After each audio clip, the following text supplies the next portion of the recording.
worthy of the top 4 in the EU LCS. A double kill from Perks! This guy is a madman! He can do it! Oh, Memento! You beautiful man! Gets the Quadra! Gonna be a pacer for Kobe! It's time to find out who will rise. This is the EU LCS.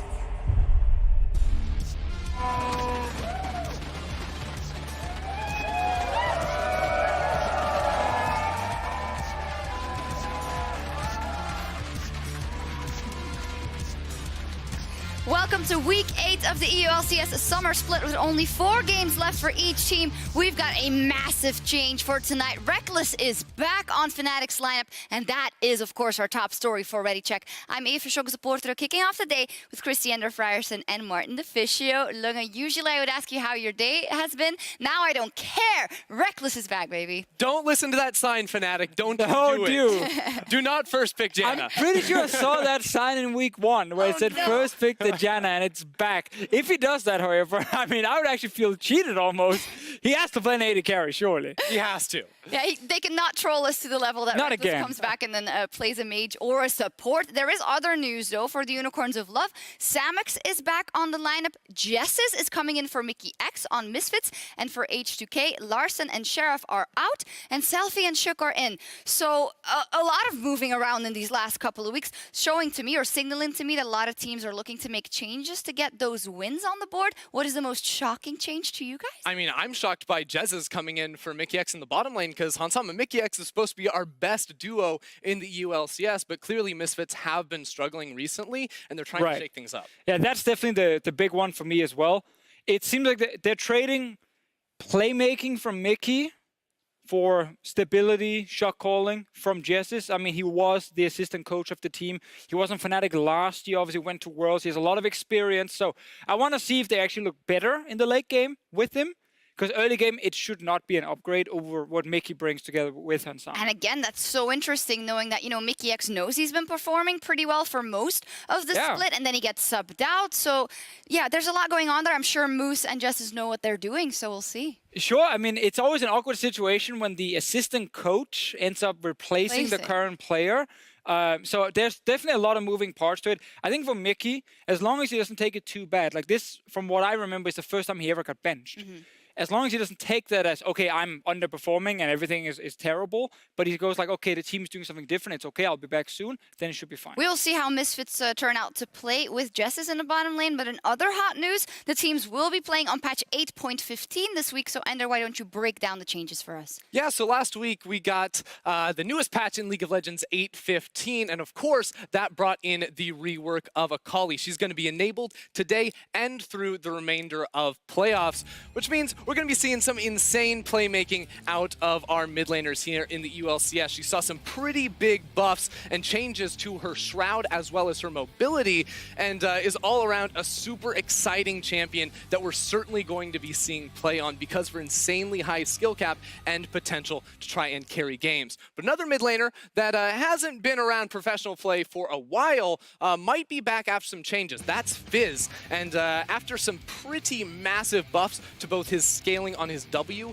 and his ultimate, his win rate shot up through the roof. 6% in solo queue means that, well, our pro players have been trying it out, and it might come on over here into pro play. But the biggest change holistically, of course, has to be to AD carry items. Infinity Edge, Stormrazor, and all the Zeal upgrades had their overall price reduced, meaning that you're going to hit your 3-item spike as an AD carry building these crit items 700 gold sooner. That's the equivalent of farming for 3 minutes. That is a very large buff to the time at which you can pick up those 3 core items, and I think we're going to be seeing a little bit more from these pro teams. Yeah, Ender, is this the big return of the AD carries then? So I'm holding my horses in just a little bit. We're still going to see mages, but definitely a lot of these players like Rekkles, like Steelback that have been sticking on these marksmen who like to play them are going to love this patch. Deficio, other teams that might be heavily influenced by the changes? If we actually get to see more crit late game AD carries, I would say Splice with Cobby. They only really win in the late game. Stall it out as long as you can. That's kind of the only thing they have going for them. And Cobby was a great, late game AD carry in the past, where you can then say, okay, if it actually goes this direction, you suddenly look at teams like G2 who might not benefit too much because obviously Yanan has benefited a lot from mages specifically or utility AD carries. But I honestly don't think this patch changes too many things. So we're still going to see Jhin, Xayah, these kind of picks, and not like the full late game AD carries. And of course, still a lot of mages. Yeah, and even though the prices got reduced on the items, you have to look at specifically Infinity Edge.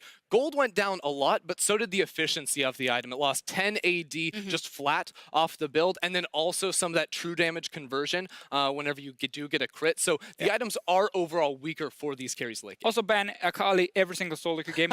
Never let her open. She's really strong. Yeah, I've experienced that myself as well. We'll see what kind of changes and what kind of impact the patch will have on the league as we're counting down towards week 8 of the summer split. That means there are only 4 games left for each team to make it to playoffs or to lock themselves in, excluding tiebreakers, in the eventual spot. Now, when we look at the top of the tables, this is where it really piques my interest. Fnatic and Misfits have the shared first place, but a lot of teams under them can get that first round bye if they get place 1 or 2. Yeah, I really don't think our top 2 teams are very clear at the moment. It's just one game separating Fnatic Misfits from those 3 teams underneath it, Schalke, G2, and Vitality. And specifically for Vitality, I want to be able to look at their actual upcoming matches because just to explain this a little bit, all these highlighted matches, the yellow highlight, those are teams that are within 1 win of them in the standings. And these numbers over on the right is the combined record of these teams that you're going to be playing against. So you look at a team like Schalke, who's just one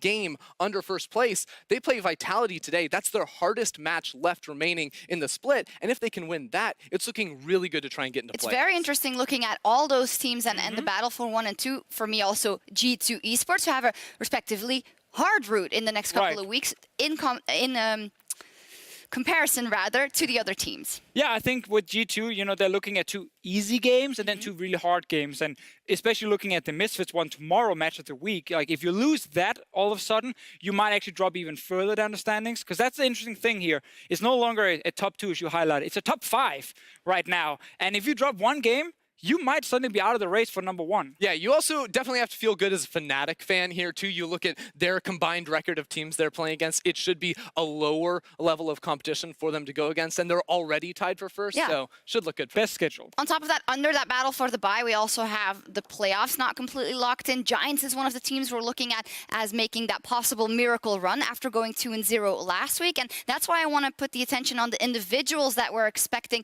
to carry their respective teams to playoffs or to first and second place. And I think for Giants, Sjokz is the big guy that we're looking at. Yeah, Sjokz is number 1 for this team. All the early game playmaking that comes from this roster is through Sjokz and him enabling his lanes, him getting his team an early lead, because typically when they don't have a successful first 15 minutes of the game, they're not finding wins. It is pretty cool though with Giants where Sjokz definitely is the one to highlight, but more and more players around him also doing better, which is why even in team fights, we actually start seeing them suddenly win some games. Ruins, Rumble has been great. Steelback has been picking up kills left and right. So the Giants team is really interesting this late in the split. I just hope for them it's not too late with the surge because they have to win almost every game so far. Also for Vitality, same interesting story, I feel. They have Kikis coming in now. Since 3 weeks, he's already won 4 games with the team. And look at that pose. The man exudes confidence.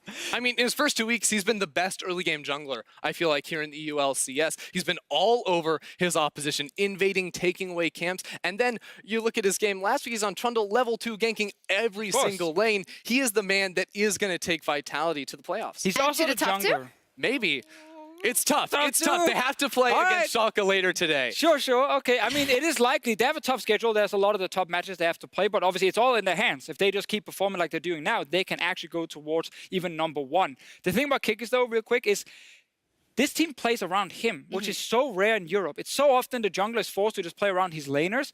These guys are like, no, we'll push the lane so Kikis can invade. Oh, Kikis, take the kill, take the farm, you get everything. And he's obviously looking really good because he's getting so much focus towards him, and he's actually using it to win games. He's been crushing it, but as you mentioned already, they have a matchup versus Schalke later. And when we talk about the other team that is on form, 7-1 in the second half of the split, and this guy Upset, I feel like we haven't given him a lot of credit. I also think it's understandable since he had so much hype coming into the league at the beginning of the year. But I feel he's really been carrying his weight in the last couple of weeks. He definitely has. You know, in these games that Schalke are winning, it's because he's having really standout performances, not just on the marksman, which we really expected from him at the start of the split, but he has been willing to experiment more with these mage picks. And that's why my eye is on him, just because I feel like he needs to take that extra step for me to really live up to the expectations that we've set and for the expectations he set for himself when he was crushing it in Challenger. It is the very interesting thing about him because it seems to benefit him. There's less pressure on him. It's no longer about him in a late game team fight having to carry his team. That's why he made all the mistakes last split that we kept criticizing.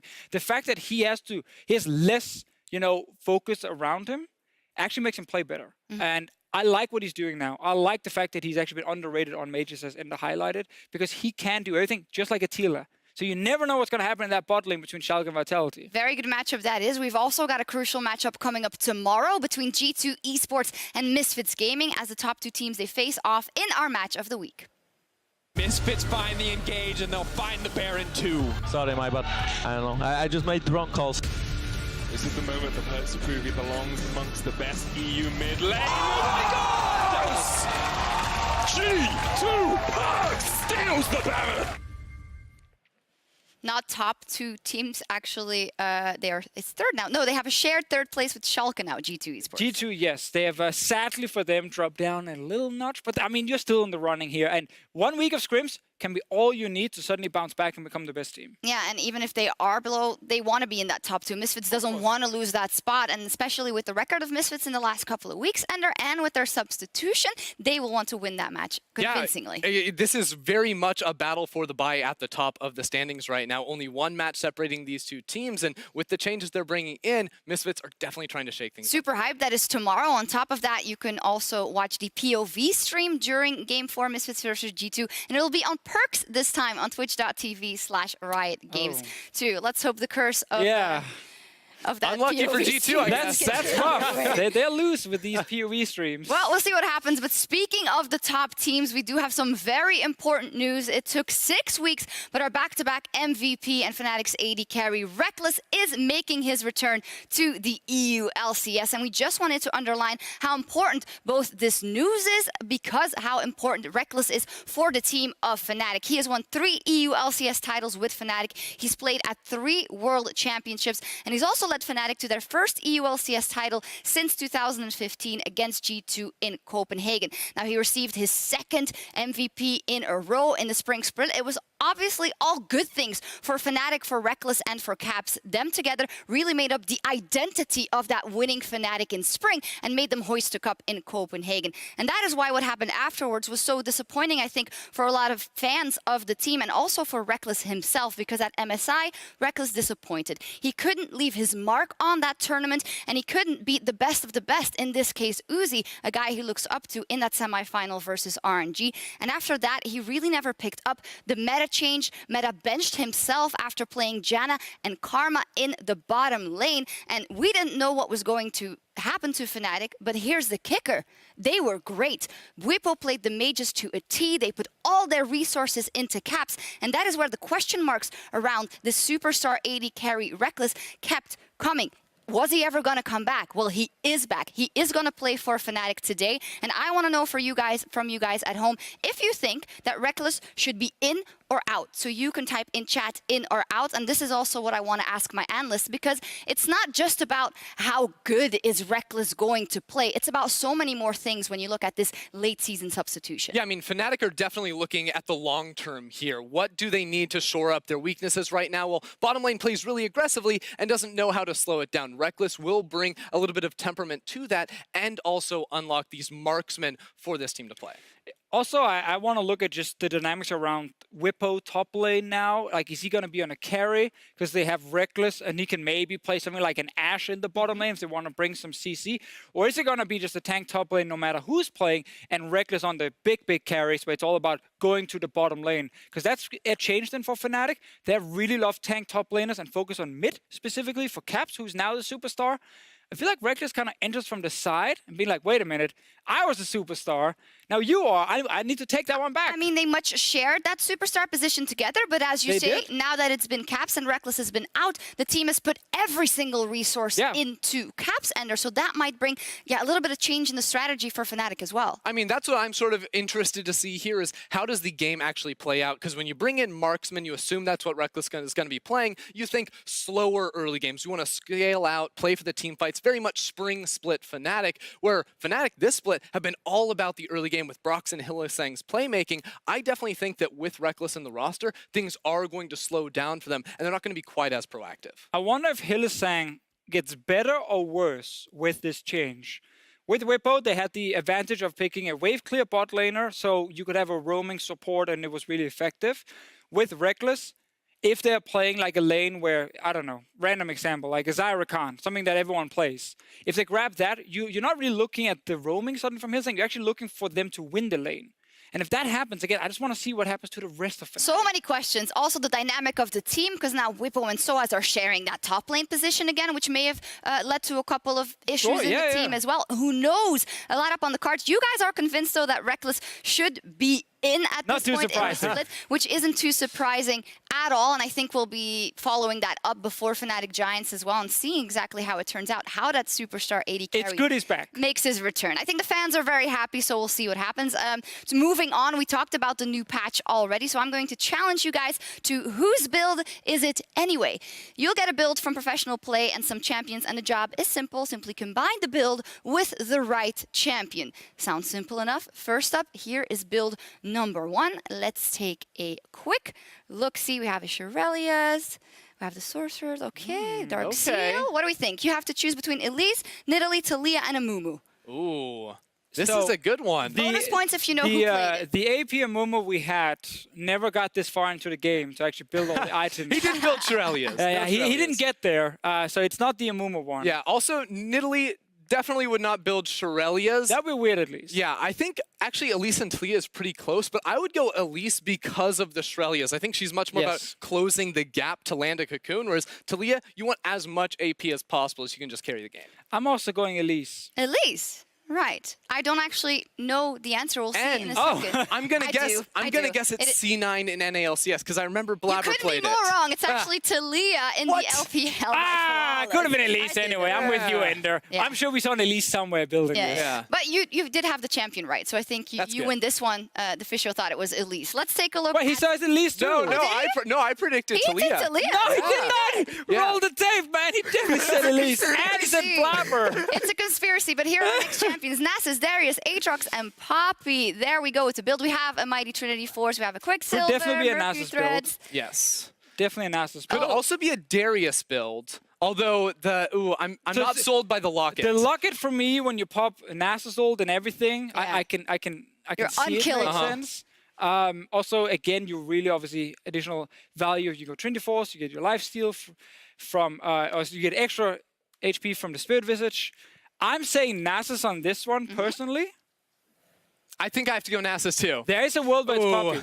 Because, like, I've seen some different Poppy builds. That's true. I'm not a fan of Poppy, though, in this case, going Quicksilver Sash and the Trinity Force. I think that's a little too heavy. There's some new stuff. So I'm still going Nasus. Two Nasus, what was actually played in the LCK for SKT, Thal with the Nasus in the jungle. In the jungle? Yeah, wasn't it? Oh, no, I'm sorry. No, that's top laner. My bad. We got the Nasus. Now we both get a point. We're all over the place. I even get points deducted because I'm giving you the wrong answers. Oh, God. You guys are too good at this. So well, basically, we sucked at the first one. Yeah. So I think we need to call in the help from the viewers as we do so often. So you guys can actually vote at home. Just type the name of the champion in chat. This is the build, and you can pick between Gnar, Aatrox, Jax, and Kennen. All right. So I want to know if they get the right choice and if you guys get it right or... So I'm pretty sure this is a Kennen right off the bat. I was going to say Kennen I'm taking it from you. I'm taking the glory because it's not Aatrox. That guy doesn't want to auto attack. Gnar maybe, but the The Bloodthirster, another one of those BL ones, is the one that sells it for me on Kennen because he wants to build a lot of sustain in his The side. viewers seem to think that it's Aatrox. What? Anyone has some arguments for that? I don't think it's Aatrox We're on either. patch 8.15, guys. He doesn't auto-attack And now it's anymore. not. This is obviously must be an older build because we're the first one now playing on 8.15, I believe. That's true. But I'm like, there's so many split push Kennen builds right now, and he's played so often in all these different styles. Now we see mostly AP Kennen. I will highlight. We saw a very impressive one not too long ago, so maybe this gives you an indication. A very impressive one. Kennen? I'm still very sure it is. Oh, Come on, take impressive a guess for the player. impact. Yeah. Impressive. No. Oh, I thought you were giving me a player clue right there. Yeah, It's I like, am giving you a player crew, but Oh. that's not the correct player. impressive.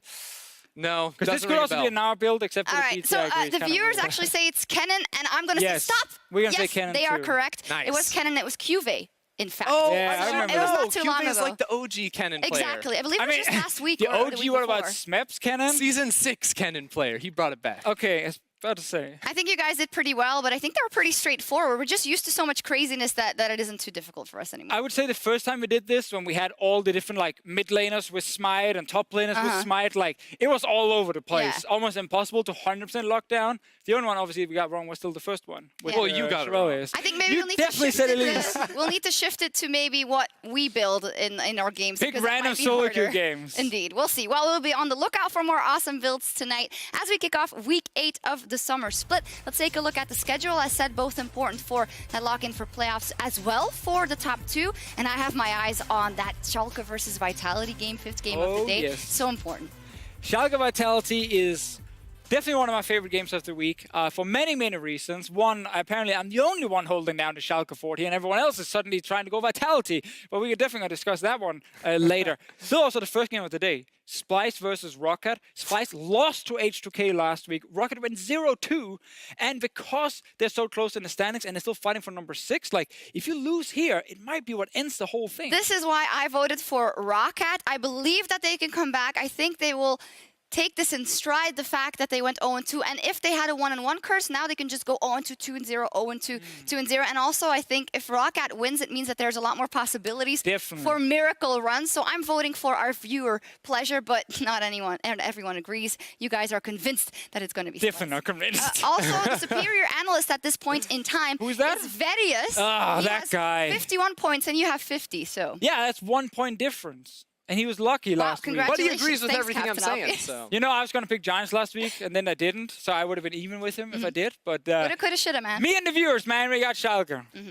Love the viewers. How is Ender doing, by the way? Oh, Ender is 46. Okay. Yeah. I'm actually 1 point behind you, so this is a bit I of a made battle. some bold predictions earlier on into the split, but I found out that playoffs actually count for predictions, so Yes. you better watch and they yourself. count more, I Yes. believe, than the regular You get season. extra points if you also predict correctly what the game score is in Yes. the end of the best of 5. So you can We make up still some... got a chance, Sjokz. We have a I have a chance. feeling Sjokz is going to win the Rocket one, though. Whenever we all pick one and Sjokz goes the opposite, this Why'd team you wins. predict Splice then? That's not analysis. I'm Let's just saying. dive into actual I'm just analysis. saying. Let's do it. We're only 7 minutes away from Rocket versus Splice, so we'll know who's right, but more importantly, what it means for both teams. So much is on the line, I said already. Rocket is 1 win behind Splice, and Splice currently hold the last playoffs spot. But the big question is, how will Rocket bounce back from last week when they've gone 1-1 every single week, and then it seems like they collapsed in week 7 and went 0-2. Yeah, it's tough because I actually had faith in this team for a really long time,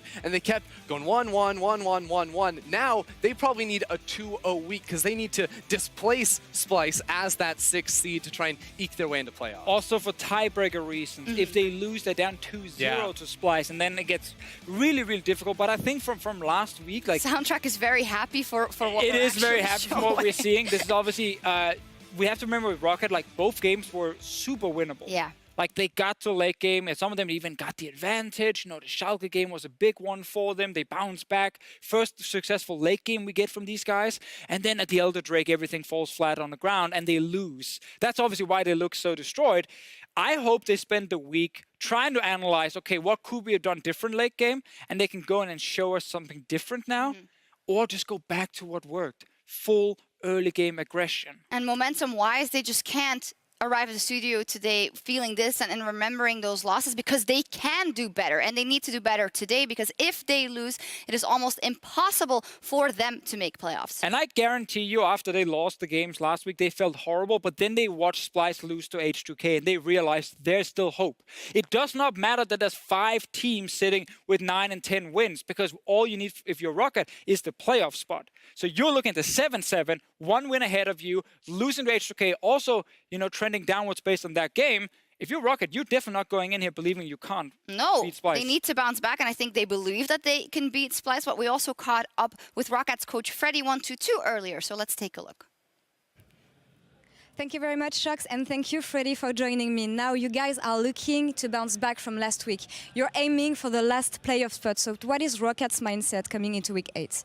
Our mindset this week, we had a long talk after what happened last week. We discussed the implications of our results and what we had to do this week. So we're just coming in with a fresh mindset. We know that this is a very important game, and we try to take the pressure off. But there's no sugarcoating it. Today we have to win. We've done everything we can to prepare for this game. Can we talk a bit more about last week? Because I saw some of your players looked truly heartbroken, especially after Friday's game. So what did you do to cheer them up? Yeah, I mean, for a bit of context, we've improved so much over this year. We had no expectations at the start of the year. This split, we came in with a lot of expectations, and now we feel like we kind of threw that away in the last 2 weeks. So yeah, we're just looking today to remedy that, and yeah, that's all really. It's all about today's performance. Yeah, and you're about to face Splice in what could be the most important game of your year and of the split. So what's the angle of approach here? I mean, Splice actually a very similar team to us, I think, in the way they approach the game and the champions they pick. So going into this game, I think both teams probably have a good idea of what is going to be picked. So we've just worked on what we think our strengths are. We're picking what we're comfortable with, and as I said, it's all about the performance today from that point on. Yeah, and I wish you a good luck on this one. Thank you very much again for joining me before your game. Now, I also took some time to talk to Splice's coaching staff about the upcoming game. So they should be able to take down Rockets, as they say, but as per usual, their biggest enemy is themselves. Now back to you, Sjokz. There we go. A lot of good information. I also really feel with Freddy. You see, when he was thinking back to last week, he also feels like they made such a big mistake and they hope they can make up for that today. I absolutely love the approach they had coming into the year, saying we don't expect too much. But then after a successful spring split, they actually are like, hey, we can do something in summer. We can fight for more than just a quarterfinal. We want to go further. They're suddenly looking at Worlds as a potential thing. And then you have this kind of weekend where you lose both your games and you might not even make playoffs. Like, it's such a roller coaster of emotions for still a very young team. It is. And similarly for Splice, what Laura said there, they said their biggest enemy is themselves, Ender. And this is where they have to be their biggest friend, because they need to pick up those wins to not only lock playoffs for Splice, but hopefully aim a bit higher in the standings as well. Exactly. This is a team that very much needs to take some of the changes on 8-15, let Kave get into the later stages of the game. They can't lose too hard early on, otherwise they really struggle to find their way back in. Talk about copy. What else are the win conditions? Copy? Carbon copy of his great Jin performance is what Kobby should do, but what are the other win conditions for Splice? Yeah, so for Splice, I was looking at it, and I think that they need to draft Odwamne, a very strong split pusher, and play around him later on in the game in the side lanes. Because watching Rocket's game last week against Giants, they really struggled to shut down a strong split push from Betsy. And I think for Splice, Odwamne is that player that they can put the resources into and try to play around, tug at the strings, and try to abuse the macro game of Rocket. Could also give them a lane to play around in the early game, which is something they tend to kind of lack. It can be very passive when you watch a Splice game because they don't have these key openings that they're always aiming for. So when we look at Rocket and when we know the strengths and so also what Splice has to patch up, what is Rocket's game plan? Well, you said, get Odwamne on a split pusher and he has to win. I think for Rocket is actually try and shut down Odwamne because he's a player, when you gank him, who's been very open to give up a lot of kills. And I think with Memento and Prophet, you have a combination on the side of Rocket that can get ahead early game, that can shut down an enemy top laner. And when Prophet is ahead, he's really good at snowballing that advantage to the rest of the team. He is the guy who calls all the big shots. when it comes to moving around the map. And that hopefully means you finish the game before you go late game. Bottom line, that's important. Do not go late game if you're Rocket. Why do you not trust in them? You are a weaker late